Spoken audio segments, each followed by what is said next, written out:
लड़के ने सुपरमार्केट में एक ब्रेड की लोफ उठा ली। उसने चुपके से उसे अपने कपड़ों में छुपाने की योजना बनाई थी। उसी समय मैंने पीछे से उसे रोक लिया। फिर मैंने उस ब्रेड के पैसे चुका दिए जिसे लड़का चुराना चाहता था। बिल चुकाने के बाद मैंने वह ब्रेड उसे थमा दी। लड़के को जमीन पर बैठकर उसे भूखेपन से खाते हुए देखकर मुझे एहसास हुआ कि मेरे सामने जो बच्चा है वह एक बेघर बच्चा है। इसलिए मैंने समुद्र किनारे उसके साथ बातचीत की। फिर मुझे पता चला कि वह अपने दादा को ढूंढने जाना चाहता था। उस रात मैंने लड़के को अपनी कार में सोने दिया और उससे कहा कि मैं अगले दिन उसे उसके दादा के पास ले जा सकता हूँ। मैं इस गरीब लड़के की मदद करना चाहता था और उसने मेरी मदद स्वीकार कर ली। लेकिन जब मैं अगली सुबह उठा तो पाया कि वह जा चुका था। उस लड़के ने मेरी सारी जमा पूंजी चुरा ली थी और वही पैसे मेरी आखिरी बचत थी। अब मैं केवल उत्तर की ओर गाड़ी चलाता रहा।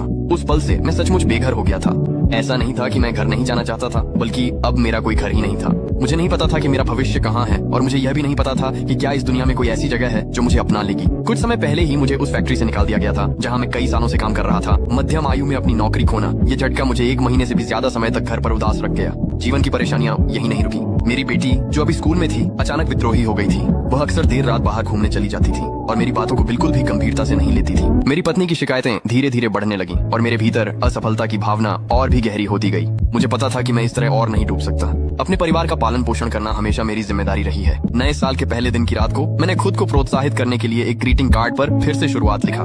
लेकिन जब वसंत आया और मैंने काम ढूंढना शुरू किया तो एक मध्यम आयु के व्यक्ति के रूप में मैंने बाजार में अपनी प्रतिस्पर्धात्मकता पूरी तरह खो दी थी। मैंने बार बार नौकरियों की तलाश की, लेकिन एक भी फैक्ट्री मुझे रखने के लिए तैयार नहीं थी। उस दिन मैं हमेशा की तरह काम की तलाश में निकला था। तभी अचानक मेरे सीने में तेज जकड़न महसूस हुई। मुझे दिल की बीमारी का पता चला। मेरी जिंदगी में यह दूसरा झटका था जिसने मुझे उलझन में डाल दिया। मैं अकेला नदी के किनारे बैठा था, सोच रहा था कि क्या मुझे अपनी बीमारी के बारे में अपनी पत्नी को बताना चाहिए। जब मैं सोच में डूबा हुआ था, मेरा कुत्ता अपने मुंह में एक कागज का टुकड़ा लेकर आया। वह एक दुकान की प्रचार योजना का लकी ड्रॉ टिकट था। मैंने वह टिकट ड्रॉ में शामिल करने के लिए ले लिया और बहुत किस्मत से परिवार के लिए हॉट स्प्रिंग यात्रा का पहला इनाम जीत लिया। मैं अपनी पत्नी को यह खुशखबरी देना चाहता था, लेकिन इससे पहले कि मैं कुछ कह पाता उसने मेरे सामने तलाक के कागज रख दिए।